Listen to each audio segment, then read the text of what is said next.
Welcome in to the Punt and Pass podcast. I'm your host, Drew Butler, joined alongside my co-host, Jake Fromm. Be sure to follow us on social media. We are at Punt and Pass on X and Instagram. I'm at Drew Butler. He's at From Jake, puntandpass.com, the number one destination for all things college football. Well, Jake, we've made it. We had a nice little teaser last weekend, week 0 of college football, now officially in the books. And we are headed towards September. Yes, Labor Day weekend is coming up this weekend, which also means, of course, the official start of the college football season. Week 1 is here. We've got some awesome matchups starting Thursday, going all the way through Monday night. Tons to touch on, a lot of news and notes to catch up on as well. But first things first, as always, how are you, brother? How was the weekend? Man, the weather in Atlanta today, just absolutely spectacular. Dude, you kind of stole my thunder there. I mean, that's where I was going to start. I don't know if you can feel it, but I definitely could. Man, Saturday morning, Sunday, this morning, there's a slight chill in the air. Yeah, it's Maybe awesome. it was all that rain at the golf tournament there at East Lake. Yes, I went on Saturday. It was great. Did you? I didn't know that. Got rained on. But man, ever kind of since that turning point rain that they had this weekend, man, it just feels like the air's a little bit thinner. Slight brisk in the morning. It's time. I could not be more excited. Put out my trail cameras and put out all my feeders. Oh yeah, it's that time of the year, Coach. So it's hunting time. It's football time. It's just a great time of the year. And week 1's here, man. We are finally here. This weekend it goes down, and cannot wait to start talking about football games. Actual games. Yes. We have something to touch on because Iowa State beat Kansas State this past weekend over in Dublin, Ireland. It was a top 25 game. I actually enjoyed watching it. I was in Las Vegas, so I can report that we won on that game. Collectively, we all won on that game, so that was definitely fun. We'll touch on that. I got some great things to educate everybody on as we, I guess, officially kick off season 9 of Punt and Pass, because week 1 is here. 2 episodes a week, all the way through the national championship game. I am so fired up. Some exciting news and notes, really, on a housekeeping front, Jake. This podcast is about to be syndicated on local television in Atlanta.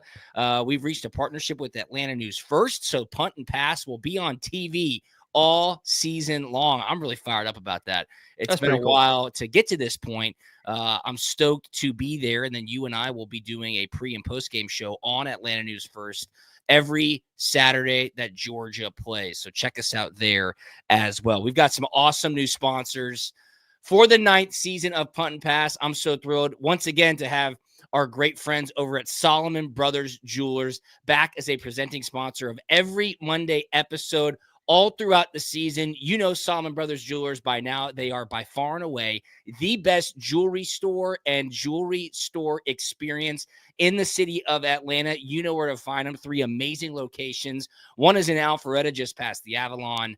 One is down south of the city in Sharpsburg, and the OG location, of course, 17th floor Tower Place in Buckhead. Jared Solomon, a Georgia Bulldog. He has been a great supporter of the podcast. Nick Constantino, new marketing lead over there. He's been a huge help as well. Jake, I think we might do a live show at a Solomon Brothers location at an agreed upon date later on in the season. I'm fired up about that. Dude, that's a sweet place to get up there. It is really cool. We're going to have a lot of fun when we do that. Go into the store. Tell them Punt and Pass sent you. You can get up to 10% off your jewelry purchase. SolomonBrothers.com and at Solomon Brothers on social media. And we have another presenting sponsor. I'm so fired up for the 9th season of Punt and Pass. It's mi amigo, Umberto Injury Law. That's right. Umberto Izquierdo, attorney at law. His law offices of Umberto Izquierdo. They are officially a proud sponsor of the 9th season of Punt and Pass. I've actually worked with Umberto last summer, Jake. I got into a car accident. I've known Umberto. What do you do first? No, you don't call your insurance company.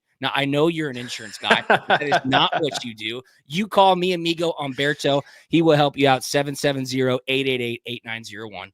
770-888-8901, or go to UmbertoInjuryLaw.com. He's the #1 workers' comp and personal injury attorney in Atlanta. I've used him. I won. You don't owe anything until you win. And that is exactly what Umberto does for his clients. Available 24 hours a day. He knows accidents. 770-888-8901. Shout out to UmbertoInjuryLaw.com. All right, had to get that out of the way. Those are our great sponsors. We couldn't do this without them. So diving now into the action, Jake, let's start with a little 3 and out, and we'll go to first down. We got to do a quick week 0 recap because there's a couple of things that happen around the game in Ireland, which are actually just pretty funny. and it's good stuff that came out of week 0. Wild. It just goes to show you that college football is, of course, the best sport. Yes, Iowa State beat Kansas State 24-21 in Dublin, Ireland. Back and forth game, a little sloppy in the first half, multiple turnovers for each team. I think it was 7-7 at halftime. So a little bit of an offensive explosion in the second half. But Rocco back to quarterback, who I'm a big fan of, went up against Avery Johnson, 2 veteran guys in the Big 12. Back and forth. Kansas State hit a long 70-plus yard touchdown pass to bring it to within 3 points late in the game. And then Iowa State goes for it on 4th and 3 to ice the game, Jake. They ended up doing it. So a huge start for the Cyclones. They are 1-0 overall and 1-0 in conference play. But this Ireland game, as the week 0 primer for the college football season, it's getting pretty good. I enjoy it. And it's interesting. I saw a tweet, Jake, that said, what would 2 fan bases be that could get America in trouble sending them over to Ireland? I saw one today. It said Georgia and Texas A&M. If you got a bunch of barking adults in Ireland alongside a huge cult like A&M fans are, that could certainly be interesting. But this one seemed pretty good with Farmageddon. Yeah, no doubt. I would, you kind of mentioned it. I would love to see maybe like the Cajuns go over there. LSU, I like to see LSU go over there and see if they could like outdrink, them over there. I think that'd be a good kind of toe-to-toe battle. Who could do the most there in the pub. So I don't know. That kind of popped to mind first, but man, this game's a good one. Like you love a good, tight, close 4-quarter game. Yeah. Get the game started. Hey man, we got to see some good football. We were dialed in the whole time, and I cannot wait for you to bring up what happened, okay, I guess, after the game. Yes. Because I mean, that's just like that's all I want to talk about. You couldn't really, you really couldn't understand it. You were texting me on the side, like, did this really so happen? Baffling. Is it true? Hold on, I'm confused. So I will get to that in just 1 second. But you mentioned the Irish pubs, and this picture was going around social media over the weekend. It says, this is at T Stelter on X. He said, I'm pretty positive that people and pubs locations in Dublin typed in, quote, Kansas state flag and got the literal state flag of Kansas and put them up outside the pub. He goes on to say, I've seen this flag combo a couple of times already. So, Jake, if you can look there, you see clearly the Iowa State Cyclones flag, but then you see the actual state flag of Kansas, not the Kansas State University flag. Baffling. So I saw multiple pictures, as well as this guy, circulating on social media. Irish pubs, not knowing any better, they just said, get us the Kansas State flag. And they were being sent the actual state flag of Kansas, putting that up outside the pubs along with the Iowa State University flag. So a bit of a funny whiff there, but all in good intentions for sure. However, what you want to talk about is what happened after the game, okay? And what happened after the game, Avery Johnson, the starting quarterback at Kansas State, his dad and his brother get into a literal fist fight, Jake Fromm, outside the stadium, in the concourse of the stadium. Jared, I don't know if this video will play. We don't need it to play, but it says right here. You can just see the pile. I mean, it says if right that doesn't tell you what happened, I don't know what will.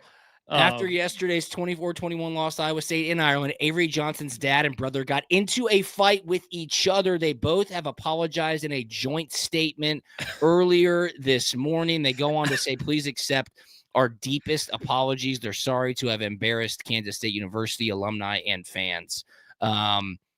Jake, this is a bit crazy. I don't know if your dad and brothers would ever get into a situation quite like this. I mean, what I mean, what do you think could have been said? What do you think could have been done? Hey, Dad, why did you bet on the game? I don't know. Yeah. I mean, what could have, I don't know. What could it have been about? I have no idea. The joint statement there at the end cracks me up. Yeah. Like we got to issue a public apology, because two grown men got in a fight. And I really honestly feel horrible for Avery Johnson because he's going to hear about it. Oh, yeah. In the locker room. Without he's question. Hear about it on campus, and he's going to hear about it in the media. I mean, that poor dude.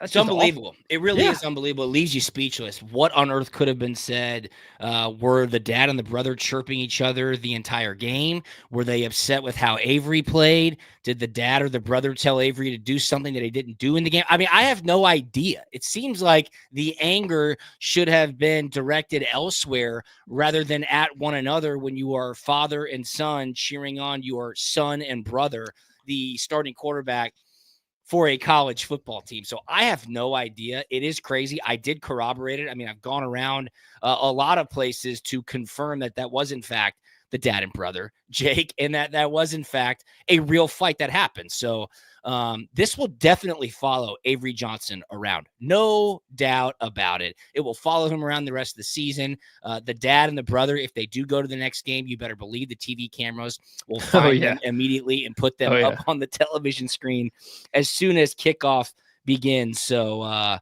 man, don't fight with each other. Just show love. You know what I mean? What's the deal there? I guess so. Especially, with family. I mean, come on, man.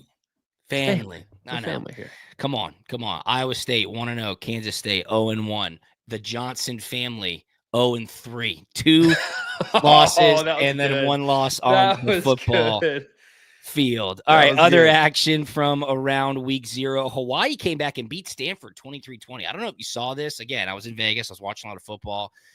Stanford jumped out to an early lead. Hawaii comes back. And they have a kicker from Japan who taught himself how to kick an American football off of YouTube videos, Jake. He went to some junior college I've never heard of in my life. He couldn't even speak English. He finds his way to Hawaii now, kicks a game winner in the Hawaii season opener to beat Stanford. So Hawaii beat Stanford 23-20. And then UNLV, they win their first game under Dan Mullen's regime as the head coach. This line was huge. It was like 29.5. I was thinking they're down the street. I'm in Vegas. Dan Mullen can get the offense going. Shouldn't I take him and just lay 29.5? We decided not to do that, and that was the right call because UNLV only won by a touchdown. So UNLV, which is crazy about this game. So back to UNLV and Stanford. Okay, so I didn't know this. Stanford's win total for this year, 3.5, and Hawaii was supposed to be one of those wins. Wow, that's not good. UNLV, 7.5 win total. Obviously, you said they were nearly 30-point favorites. They rushed for 300 yards and won the turnover battle by 3. UNLV did, and they only won by 7 points. By a touchdown. That is worrisome to me. That's worrisome in a lot of ways, correct. You don't rush for 300 yards and win the turnover margin in battle and only win by 1 touchdown. No, I mean, that is a blowout recipe. Definitely is. It is a blowout recipe. It sounds like they probably should have covered and won by 30 points. However, they did not. Did they turn the ball over as well, Jake? Just once. Just one fumble. They were awful on third down. But I don't know, man. That's just weird. Just something to kind of keep your eye on. But I do think Dan Mullen at UNLV is a good fit, though. I think it should be a good fit. And Josh Pastner's the head basketball coach now, former head basketball coach at Georgia Tech. So some good ties to the southeastern region out at UNLV now. Dan Mullen back in the fold, spent a couple of years at ESPN, got that itch to go back coaching. I'm sure he's making a boatload of money from a lot of different places out there in the desert. So UNLV on the board 1-0. All right, let's go to second down. Week 1 is here. I'm fired up. Today, Monday, a lot of coaches had press conferences getting ready for the first game of the season. And a lot of those press conferences were utilized to name some starting quarterbacks. And a couple in the SEC, Zach Calzada got named the starting quarterback at Kentucky. This kid's been everywhere. He's been to Auburn. He's been to Texas A&M. He spent some time at Incarnate Word. Now he is the starting quarterback at Kentucky. Remember, Brock Vandagriff, he was the transfer to Kentucky a year ago. He got benched. He's retired since from football. So Zach Calzada will be your starting quarterback at Kentucky. The NIL wonderkind Bryce Underwood has been named the starting quarterback at Michigan. Remember, that's the guy who reportedly got a $10 million NIL deal from Larry Ellison, the CEO of Oracle. So he has solidified himself as QB1 at Michigan. DJ Lagway will start week 1 for Florida. He's been dealing with a calf strain all camp. I will give you 100 guesses for who Florida is playing this weekend. I did not know it. I had to look it up, and I've never heard of the school before. I'm so glad that I have the sheet pulled up right here, and it says Long Island U. I had no idea Long Island University was a school. I had no idea Long Island University had a football team, but they will be in the swamp this weekend taking on DJ Lagway and the Florida Gators. So a good start, assuming that will happen for DJ Lagway and Florida. I mean, I tell you what, those calf injuries, that's what I had back in 2016. I tore my calf. I thought I tore my Achilles. It's tough to come back from, man. It's becoming a much more common injury as of the last couple of years, and it has to do a lot with ankle flexion. It has to do a lot with range of motion in your lower extremities. And dude, they just nag. They nag. They do not go away. So hopefully DJ Lagway can stay pretty healthy, all season long. I don't want to go on a tangent here. Gosh, I hope I'm not making on a tangent. I hope I'm not making like a HIPAA violation when I say this. That's okay. It's okay. So I'm a little nervous about this, about saying, but I feel like Georgia has had more like high ankle tightrope surgeries than any other place that I'm familiar with. Like I've never once heard of a dude having a high ankle tightrope deal in the NFL. I know it happens, but it's never been on a team that I've been on that I've been aware of. Like, you're right. I mean, it wasn't last year, but remember when Brock Bowers had the tightrope surgery before the SEC championship game, and a couple of other players have had it too? You know, I don't know what the diagnosis would be to say, hey, let's just get this done right now. But you are 100% correct in saying that there was a run of those at the University of Georgia where guys were getting the high ankle sprain, and then guys would have to have that tightrope procedure to make sure they could get back in time. I don't know. I mean, this is just throwing stuff at a wall here and trying to come up with a solution that just curious, just asking questions. I appreciate those questions. I don't know, playing surface. I couldn't imagine be the turf of the indoor. I do know, not everybody in the league gets their ankles taped, right, for practice. Call that whatever you want. I don't know. I know for a lot of college football programs, getting your ankles taped is pretty much mandatory. Yeah, that's exactly right. Very mandatory at most places. Or ankle braces. I don't think a lot of people wear those gaudy ankle braces anymore, but you got to make sure that it stays healthy. And going to that limited range of motion in the ankle puts a lot of strain on the cast. So I'll be interested to see how DJ Lagway fares in week 1. I'm guessing he won't be under too much pressure from the mighty defense of Long Island University. Georgia has yet to name their starting quarterback, Jake. And I don't think it's going to happen. Kirby Smart actually kind of getting chippy with the media. They keep asking him, are you going to name a starter? He keeps essentially saying, no, that's not what we do. Somebody asked him today at his press conference, is Ryan Puglisi going to get a lot of playing time this upcoming weekend? Kirby said that would be very presumptuous of me to come out here and say our backup quarterback, or not backup, but somebody who's not been named the starter yet is going to get a lot of playing time. You've been through this. Hell, I don't even think you were named the starter the year after you took the Georgia Bulldogs to the national championship. Were you named the starter heading into the 2018 season? No, I definitely had a much better shot in 2019 than I did in 2018. 2018, goodness, Justin was there. I remember. Yeah, That's bizarre. You took a team, you win the SEC championship, you win the Rose Bowl. You should have won a national championship. Sorry to always bring that up. But then you go into your sophomore year, and of course, yes, Justin Fields is there, but they did not name you the starter heading into week 1. Who was week 1 in 2018? Dude, I don't know why, but I Yeah. feel like in this, there's no way this is true, but I feel like it was Vandy for some reason, but In I know it wasn't. 2018, it might have been, dude. It actually might have been. Bulldog schedule. Anybody know in the comments? I kind of, let's see here, see more. 2018, that's 2019. Here we go. Oh, that is Rose Bowl. That's Natty. Austin P. So you played Austin P. That's right. Austin P at home. Jimmy Woods says Austin P. Thank you, Jimmy. It was South Carolina. Actually, we just talked about this game on the way home from the pool this afternoon. There you go. What was being said about that? This game came up. My wife was saying how it was so hot that game. That is hysterical. Good memory, Caroline. Actually. And it was extremely hot the following week playing at South Carolina. I remember that. You guys smoked them that day. South Carolina had a bunch of hype around that game in Williams-Brice Stadium. And you guys took care of business. I think DeAndre Baker had a pick 6 or 2, something like that. Does that make sense? Yeah. I think it might be first or second drive of the game. That's right. D-Bake, takes it to the house, and that got us going. And I mean, pretty much sealed the deal there pretty early. Yeah, that was a quick. I mean, that's kind of it after that. Yeah, that game for sure. Any thoughts about not being named the starting quarterback after that situation? I mean, par for the course. That's why I'm asking you. Like, it's just how Kirby does business, I guess.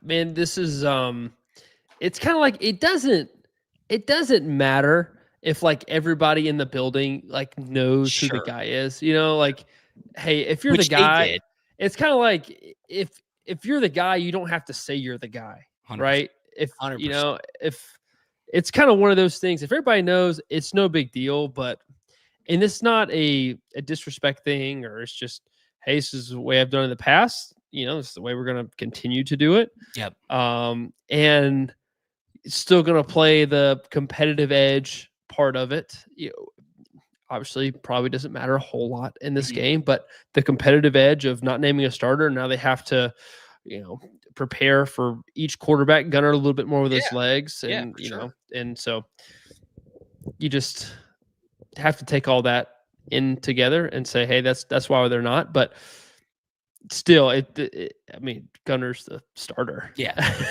I think you're exactly right. Yeah. You don't have to publicly say he's the guy. Everybody within the building probably knows he's the guy. He's taken the lion's share of all the first team reps throughout camp. Sounds like Puglisi's certainly gotten a lot better. He's continued to develop. He'll be there in those situations as needed. Hopefully, he does get a lot of experience in the first 2 weeks, as Georgia's opponents are a little bit softer than the third week where they got to go to Tennessee. So you're opening up against Marshall. You're going up against Austin P. Hopefully, you establish the run game in both, and hopefully you continue to get everybody some playing time to get that experience needed, because week 3 is going to be a doozy when you got to go to Knoxville for your first away game. So I like your perspective on that, Jake. You knew you were the guy. Everybody knew you were the guy. You operated with that type of swagger to say, yes, this is my job. I know our head coach doesn't want to publicly announce it. Totally fine. We'll go out there and take care of business, which, of course, you guys did. How about one more thing? I love that. One more thing is this, and of course it happened Thursday right after we dropped a podcast on Wednesday of last week. The SEC comes out and announces that they are moving to a 9-game conference schedule in 2026. I, Jake Fromm, was shocked. I was shocked when this announcement came down. I thought, are you kidding me? I thought for sure the head coaches and the university presidents and the athletic directors would stick up for each other and tell Greg Sankey, no.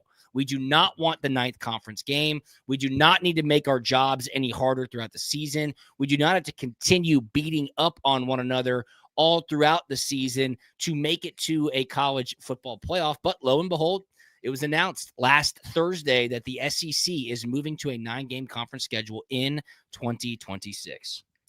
This is going to sound so petty, but I feel like I don't like this just because I feel the SEC acquiesced to the Big Ten. They did. Great word, acquiesce. Great word. Thanks. Yes. Like the Big Ten was giving the SEC crap about not playing a 9-game conference schedule. You guys aren't as tough as us. Your schedule isn't near as difficult. Yada yada yada. Yep. And we're like, nah, our 8 games are pretty tough, and we still go out and schedule a pretty big matchup or two. Absolutely. Now there's no incentive to do that, but they still will. But the incentive's not there, right? Yeah, I get it, because you're going to run the risk of losing another SEC game, and one of those, these out of conference games. I don't know. I guess if the AD pushes it and says, "Hey, let's go do it. Let's go make our money." But if I'm a head coach, man, I'm like, "No, sir." Dude, I totally agree. I can get into the tournament. 2 losses in SEC play. I don't have to play in the SEC championship. Just give me a chance at the dance. That seems like pretty good odds to me. If I'm Tennessee, I'm not scheduling a big time out of conference game. No. And look, Georgia right now, they've got Oklahoma. Well, now they're in the SEC. Sorry, so they will be playing them much sooner. But Ohio State, I believe, is on the out of conference schedule here in the coming years. And others, UCLA, maybe. I'm trying to find this article that I just had pulled up, and now I don't have it pulled up anymore. But what this is going to do, Jake, is that every single team in the SEC will play each other within 2 years. Every single team will have a home and away with everybody in the conference within 4 years. And each team will have 3 permanent opponents that are designed to keep traditional rivalries alive. So, talking about Georgia, who are their 3 permanent opponents going to be? I think it's most definitely Florida. I think it's most definitely Auburn. I think gotta keep that one going. Yep. You would think so. You can't hold anything to the SEC now. You would think so. But then that third one. I would say it's a terrible draw for Auburn, because their 2 shoe-ins are Georgia and Alabama, right? You would think, right? Yep. So if Georgia and Auburn, if they stick together, Florida and Georgia and Florida, if they stick together, who would Georgia's third be? Common knowledge would say Tennessee. I don't think that's going to happen. Okay, I think it's going to be a Kentucky. I think it's going to be a South Carolina. Okay, I don't think, because you got to think of who are Tennessee's common opponents. It's got to be Florida.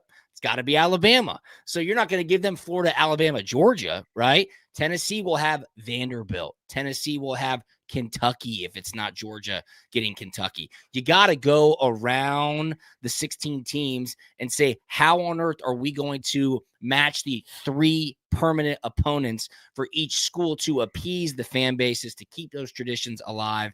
It's a tricky situation. It definitely is. But why did they make the decision, Jake Fromm? I'll give you one guess as to why. Money. Exactly. Each school is reportedly getting an additional $5 million annually for increasing the conference schedule to 9 games. And it's also in anticipation, Jake, of the college football playoff getting expanded in 2026. The College Football Playoff Committee has until December 1st, 2025 to pass an expansion to 16 teams for the following season. So fully expect that to happen. Jimmy Woods is helping us out big time in the comments. He said Florida State is on Georgia's future schedule, he believes, in 2027 and 2028. So Kirby's not going to stop scheduling those big time prime games. Will the Georgia Tech games stick around? I have no idea. It's really tough. It's hard to imagine. I think that has to as well. Got to. But simply put, Jake, college football is changing all because money. You got to keep some sense of tradition. Got to, right? Yeah, you absolutely have to.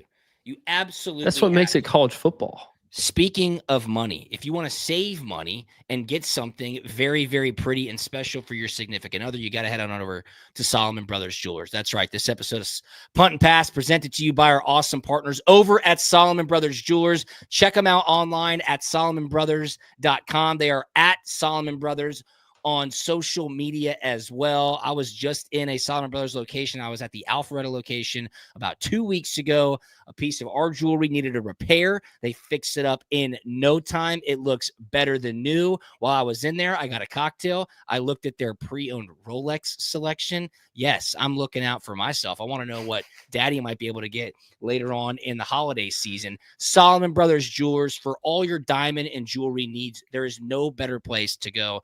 3 locations, Alpharetta, Buckhead, and Sharpsburg. Mention that Punt and Pass sent you. You can get 10% off your jewelry purchase. And our newest partner, mi amigo Umberto. That's right. UmbertoInjuryLaw.com, the #1 workers' comp and personal injury attorney in Atlanta. He will win for you. That's all he does. He wins for his clients. He's won millions and millions and millions of dollars for his clients over the past couple of years. If you get hurt on the job or if you get in a car wreck, call Umberto first. I promise you he will win for you. 770-888-8901. 770-888-8901. Visit him, UmbertoInjuryLaw.com. That's me, amigo Jake. Umberto's the man. He helped me out. He helped me out tremendously when awesome. I got rear-ended and I won, and so did Umberto. So shout out Umberto, UmbertoInjuryLaw.com. Okay. Let's take a quick little look at week 1. It's coming up this weekend. Yes, of course, we'll have a Thursday episode out for everybody as well. We're going to dive deeper into these games. We're going to give you a true preview. We're going to give you our picks. You know the drill. Thursday episodes of Punt and Pass always hit, especially when the college football season is fresh, as the 2025 season is getting ready to rock and roll. So, Jake, starting off Thursday night, we got some action. Boise State, a top 25 team, heads to Tampa to take on South Florida. Boise State's one of those teams where everybody's saying, watch out, they could be that group of 4 representative again in the college football playoffs. So just a little taste on Thursday night to get the juices flowing, and then it really ramps up on Friday, okay? Auburn takes on Baylor Friday at 8 p.m. on Fox, but then Georgia Tech, with a ton of hype heading into 2025. Georgia Tech is in Boulder to take on Deion Sanders and the Fighting Primes. That's going to be a great game to get locked into to kick things off, especially with a lot of our listeners and viewers being in the Atlanta area. Yeah, no doubt, man. I don't know. I'm kind of expecting a little fall off from Colorado this year. Okay. I mean, no Shador, no Travis Hunter. You know, they're either going to play a very, very young guy or a transfer guy at quarterback. It's just, I don't know. It's going to be, I just feel like the juice is kind of lost. Right. I mean, look, they lost their 2 best players, Shador Sanders and Travis Hunter. I mean, they've always had some issues getting the right guys on the offensive line. What will Prime do? And I want to do one thing here. I sent these pictures to Jared, our producer. He's going to flash them on the screen now because these really caught me by surprise. It'll help us kind of get into the mood to preview week 1. But I saw this on Instagram, Jake. Take a look at your screen, and it says, here are some of the people that are familiar names coaching in college football this season. So Frank Reich, a guy who was an NFL head coach when you were in the NFL, he is the head coach at Stanford University now. He went in there and said, I'm here for a year or 2. Andrew Luck, our GM, is out there trying to find the next coach of the future. But Frank Reich there at Stanford. All right, go next. Eddie George, okay? Former Madden cover boy, all-pro. Is he in the Hall of Fame? He might be in the Pro Football Hall of Fame. He's the head coach at Bowling Green. I didn't even know that. Did you know that? I did not. No. I'm completely unfamiliar with that. All right, let's go next. Bill Belichick. Okay, we all knew this. I knew that. North Carolina head coach. I saw that Hulu's doing like a Hard Knocks type documentary on North Carolina this entire season. Already. That will be very interesting. Belichick at North Carolina. Hey, shout out. You know, I did not know this. Some of the guys told me the other day. One of my boys, Chad Lindbergh, who was played at Georgia, one of the offensive linemen, he transferred out. Anyway, apparently he transferred again to North Carolina. It was actually one of like either the first recruits or first commits. Really? For North Carolina, Bill Belichick. So, all right. Yeah. How about that? How about that little nugget today? Maybe, huh? That's why you have me here, Drew, for that. I like it. That type of insight. Maybe a little future guest down the road this season for Punt Pass. All right. Who's next? Mike Vick. Okay. This is another one. Norfolk State head coach. Yep. Remember that one as well. He's heading into his first season as the head coach at Norfolk State. Michael Vick. Next up. Deshaun Jackson. Deshaun Jackson, who I played against, I'm sure you played against him too. Deshaun Jackson's the Delaware State head coach, and Clinton Portis is the Delaware State running back coach. These are things that I just had no idea, and I like to think that my college football knowledge is in the upper echelon. Yeah. I was unaware of that one as well. Okay. These guys are head coaches now. Next up, looks like Deion Sanders really set the stage. Hugh Jackson's the Georgia State offensive coordinator. He's there with Dell McGee. I did not know this one either, but Hugh Jackson was a longtime offensive coordinator for the Cincinnati Bengals and, of course, the head coach for the Oakland Raiders for a period of time. So longtime NFL coach, now the OC at Georgia State. Was Chainsaw down there for a year? I'm not sure. I don't know. Next up. Matt Patricia, Ohio State defensive coordinator. I knew that. That was a good hire by Ryan Day there to keep the Buckeyes chasing after some national championships. Next up, Marshall Faulk. This is what made me say I had no idea Marshall Faulk is on the staff at Colorado. He's got Warren Sapp on staff as well. He's got everybody on staff. So Colorado taking on Georgia Tech Friday night. Marshall Faulk, Pro Football and College Football Hall of Famer. He is on staff at Colorado. He'll be trying to get the Buffaloes ready to roll against Georgia Tech on Friday night. Are there any others on this list? It was a fascinating list. It really was. Hines Ward, go Dogs. He's the associate head coach and wide receivers coach at Arizona State under Kenny Dillingham. So a good little Georgia show out there for us on this list. And one more, I think. DeMarco Murray. Whoa. DeMarco Murray, a stud. Obviously, he played at Oklahoma. Yeah. He's on the coaching staff at Oklahoma now as well. Crazy how many names are doing this. Dude, I didn't know you had this for me today, man. Yeah. I would have tried to prepare a little bit more. I didn't want you to prepare. I didn't want you. I needed the actual kind of shock and awe of you seeing those names, because that's what I saw when I sent it to Jared. I was like, dude, we got to put this up. This is crazy.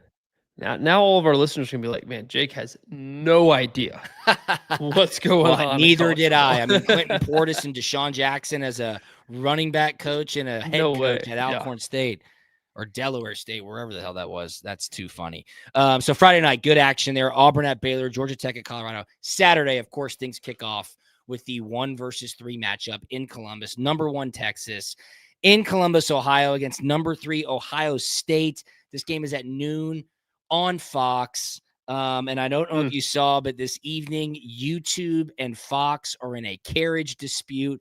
I believe if they don't reach an agreement by Wednesday night, anybody with YouTube TV will not have Fox for this weekend. How does that sound for your Labor Day weekend? What? Yeah, I hope they figure that out.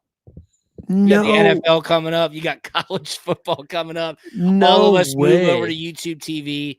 And, of course, they're in a carriage dispute. Oh, dude, YouTube TV, you got the 4 screen. It's fantastic. Yeah. You keep up with a lot of stuff going on. Feels like you never have to watch a commercial. Yep. It's awesome. Yep. Texas, number 1 ranked team in the country. I believe, Jake, this will be the first time ever that the number 1 ranked preseason team is an underdog in week 1. Ohio State's like a 1.5-point home favorite. So based on common knowledge, home teams are a 3-point favorite to start. They're saying Texas, 1.5 the other way swings it. So Ohio State, a 1.5-point favorite. Julian Sand got named the starting quarterback up there. Of course, Arch Manning. I mean, he's at Texas. He's got to be pretty good then if there's, Ohio State's still favored in this game. Oh, yeah. Yeah, absolutely. So this is going to be a really, really good matchup. Again, I just don't know about Texas. Yes, I know Arch Manning is ultra talented, but I just think there is a lot of question marks around Texas heading into this year, living up to the expectations. I'm very much looking forward to watching this game. It will be a great one, 1 versus 3 to kick things off. Any thoughts on this one before we dive in on Thursday's episode? What's up? Any thoughts on that game before we dive into it deeper on Thursday's episode? No, man. I just feel like the weight of the world is on Arch's shoulders. I totally agree. And how he responds to it is just going to be fun is a bad word, but it's just going to be interesting to watch in real time. Yeah, no doubt. No doubt. I mean, if anybody has a better camp to kind of do all that with, no better than the Manning camp to be in Arch's corner and to talk him through all this stuff. So he's got the support of the world behind him as well. So it's gonna be interesting to watch. Yeah, he absolutely does. There's no question about that. Saturday at 7:30 p.m. I think is going to be game of the weekend. Number 9 LSU at number 4 Clemson. Clemson's a 4-point favorite. I really like Clemson this year. I do. Brian Kelly still winless in season openers as the head coach at LSU. That's crazy. Cade Klubnik and Garrett Nussmeier, 2 experienced quarterbacks duking it out. This is the duel of Death Valleys. Of course, LSU's Death Valley, so is Clemson. I think this is going to be a great game. I think that's game of the weekend. It definitely could be. I'm curious to see how healthy Nussmeier looks in this game. Kind of that knee scare. Can he do all the things that they want him to do? How comfortable does he feel on it? I think that'll be something to watch in that game. Yep. Alabama is at Florida State. There's just been a lot of talk around this game really for months, all throughout the offseason. Castellanos, the transfer quarterback at Florida State from Boston College, he's been chirping Alabama. Don't know why. Everybody's waiting to see how Ty Simpson looks, the new quarterback at Alabama. Of course, he's got Ryan Williams there, probably the best wide receiver, or top 3 at least in the country. Jam Miller, Alabama's starting running back, dislocated his collarbone, so he is out until probably the Georgia game, head coach Kalen DeBoer said. So, look, Florida State went into the transfer portal big time, Jake. They have like 13 starters who are transfers heading into this season, but be interested to see how that one shakes out, Alabama at Florida State. How good Alabama looks to me is just going to be the thing. I, for some reason, I got this weird inkling in my body that says Alabama's going to be better than people think. Okay. All right. That's good. How about this matchup? Number 6 Notre Dame at number 10 Miami. It's going to be a good one to watch. Catholics versus convicts. Everybody knows the old school rivalry back in the 80s and early 90s. Notre Dame has a new quarterback. A lot of question marks around that. Was no clear winner of that duel throughout Notre Dame's training camp. And then Carson Beck at Miami. Jake, I said this to you earlier today. The dude had UCL surgery in mid-December of last year, like 8 months ago. I have not seen video of him throwing. I have not heard how well he is throwing. I have not heard what his health is like. I am just very, very interested to see what Carson Beck looks like in this season opener, as he's now the starting quarterback at Miami. Yeah, the UCL thing is a much bigger deal than nobody's talking about. Realize. And man, when you said it, I'm like, dude, that is exactly right. That's spot on. Why hasn't anybody else really brought this up? And like this, does he have the same zip on the ball? I mean, a lot of times when it comes to baseball, guys come back stronger. Yes, that's exactly. So, it's like a bionic arm. Right. So is that the case? I mean, is he out there throwing darts and seeds now? I don't know. I mean, he had a strong arm before. Yeah, he did. Is he about to be Joe Milton and throw the ball 100 yards? 100 miles an hour to a 7-yard slant right in front of you, just blast somebody's fingers off. So to see what Miami will be very curious. And also, I mean, there's some very high expectations for Notre Dame as well. Oh yeah, absolutely. Like they're like national championship aspirations. Like the only thing holding them back is the quarterback position. So how CJ Carr plays, I don't know. We'll kind of see how that situation plays out in real time. That's exactly right. And then, of course, in Athens, the 5th-ranked Georgia Bulldogs will be hosting the Marshall Thundering Herd. Going to be a great scene to kick off the 2025 season. Jake and I will be there in the flesh at Creature Comforts Brewing, doing our live Atlanta News First Game Time show. So come check us out, please. Massive shout out to our awesome sponsors on this episode of Punt and Pass. Solomon Brothers Jewelers, your one and only destination for all things jewelry in the city of Atlanta. Check them out online, SolomonBrothers.com. They're at Solomon Brothers on social media. 3 awesome locations, Atlanta, of course, in Buckhead, right? Alpharetta and Sharpsburg down south of the city. Head inside to a Solomon Brothers store, mention Punt and Pass sent you. You can get up to 10% off your jewelry purchase. And mi amigo, UmbertoInjuryLaw.com. The law offices of Umberto Izquierdo. He will be a season-long sponsor of Punt and Pass. He's developed the 3Ds of what insurance companies want to do. They want to deny, delay, and devalue what you are owed. So if you get into an accident or if you get hurt on the job, call me amigo Umberto, 770-888-8901, 770-888-8901, UmbertoInjuryLaw.com. Jake, anything on the way out, my man? No, man. Week 1 is here. So excited for the games coming up. It's almost here, boys. Almost here. Yes, going to be absolutely fantastic. Follow us on social media at Drew Butler and at From Jake. At Punt and Pass is us, puntandpass.com. And we will talk to you on Thursday. See ya.